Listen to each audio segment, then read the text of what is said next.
Os assírios eram povos que viviam na região dos rios Tigres e Eufrates, ao norte da Mesopotâmia. Eram conhecidos por sua severa crueldade nas guerras e por vezes são citados em trechos da Bíblia. A Assíria foi fundada por Nimrod, citado no livro de Gênesis. Alguns estudiosos acreditam que Nimrod foi o primeiro rei da Terra, pois ele era poderoso no tempo antigo e era bisneto de Noé, ou seja, pertencia às primeiras gerações depois do dilúvio. Ele começou reinando na famosa terra de Babel, onde se confundiram as línguas. Acredita-se que foi Nimrod que mandou construir a Torre de Babel. Dali ele partiu para a região da Síria, onde edificou Nínive, Reobote-ir, Calá e Recém. O povo assírio cresceu muito, tornando-se numeroso e poderoso. Ficou conhecido como máquina de guerra devido ao seu incrível poderio militar. Eles provavelmente formaram o primeiro exército organizado da história, com as funções militares bem estabelecidas, que se davam entre arqueiros, lanceiros, carros de combate e cavalaria. Eles também utilizavam bem o ferro nas construções bélicas, aumentando sua letalidade nas batalhas. A economia da Assíria baseava-se principalmente no saqueamento de bens e despojos das terras conquistadas, como também a cobrança de tributos. Com o seu exército poderoso e a necessidade de obter riquezas, os assírios dominaram grande parte das terras do Oriente Médio, subjugando e escravizando quem cruzasse seu caminho. Eles eram também conhecidos por sua brutalidade nas guerras. A tortura, a decapitação, empalamento, amputações e até a remoção da pele dos inimigos eram procedimentos comuns dos soldados assírios. Os prisioneiros de guerra do Império eram cruelmente mutilados, ao ponto de os assírios fazerem pirâmides com os crânios de seus inimigos. Não havia clemência alguma. Eles acreditavam em vários deuses, que simbolizavam o Sol e os planetas. O Sol, nesse contexto, seria o Deus soberano. Acreditava-se que uma das missões dos deuses assírios era a conquista de outros povos, ou seja, a religião influenciava o expansionismo do império. O povo também era entregue à imoralidade e à sensualidade. Jonas, o profeta famoso que foi engolido por um grande peixe, foi enviado por Deus para pregar o arrependimento aos assírios, em Nínive.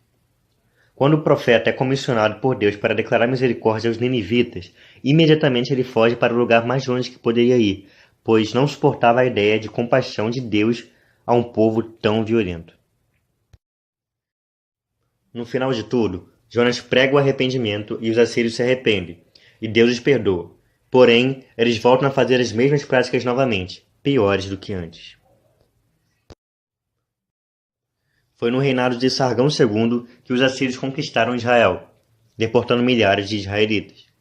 O povo de Israel se dividiu nos reinos do norte e reino do sul, com sede em Samaria e sede em Jerusalém, respectivamente. O reino do norte, também chamado Israel, se corrompeu de tal maneira adorando outros deuses que Deus os rejeitou e os entregou nas mãos dos assírios. Desprezaram todos os mandamentos do Senhor, seu Deus, e fizeram para si imagens de fundição, 2 bezerros. Fizeram um poste ídolo, e adoraram todo o exército do céu, e serviram a Baal. Também queimaram a seus filhos e suas filhas como sacrifício. Deram-se à prática de adivinhações e criam em agouros, e venderam-se para fazer o que era mal perante o Senhor, para o provocarem a ira. Pelo que o Senhor muito se indignou contra Israel, e os afastou da sua presença. Nada mais ficou senão a tribo de Judá. Até que o Senhor afastou a Israel da sua presença, como falaram pelo ministério de todos os seus servos, os profetas. Assim, foi Israel transportado da sua terra para a Síria, onde permanece até o dia de hoje. Os assírios tiraram os israelitas de Samaria e os levaram como escravos para a Síria. Então, trouxeram habitantes de outros lugares e outras culturas para morarem lá. Eles, por serem de outros costumes, serviram a outros deuses e não temiam ao Senhor. Então Deus enviou leões a Samaria, capital de Israel, para matar alguns daqueles novos habitantes. O rei da Síria, sabendo disso, enviou sacerdotes israelitas que tinham sido levados escravos para Samaria, a fim de que ensinassem os costumes do Deus de Israel. Então, o povo começou a temer ao Senhor, em contrapartida, ainda serviam os seus deuses, e permaneceram assim por muito tempo. Assim, o reino do norte, Israel, por sua idolatria, foi mais um povo conquistado pela máquina de guerra do Oriente Médio, que, no mesmo tempo, conquistou a Síria.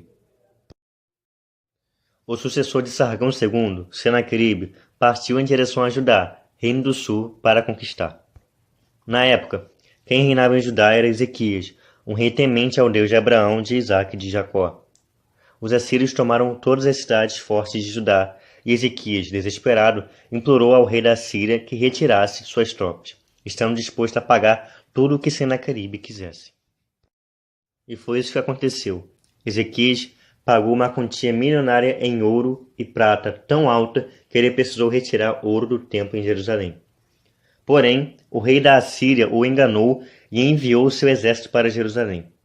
Os oficiais do exército assírio blasfemaram contra Deus, dizendo que o Deus de Judá não era capaz de livrá-los do exército de Senaqueribe, pois a Assíria dominou impérios de muitos outros deuses que foram derrotados. Ouvindo isso, Ezequias rasgou suas vestes e se humilhou diante de Deus, angustiado. Vendo isso, o Senhor se compadeceu de Ezequias e não deixou seu nome ser blasfemado pelos assírios.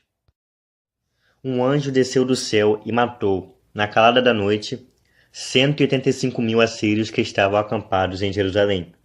Senaqueribe, que estava no acampamento, voltou para a capital da Síria. Seus filhos, então, o matam, assumindo seu lugar no trono. Passado seu tempo, o profeta Naum profetiza a queda de Nínive como castigo de suas obras.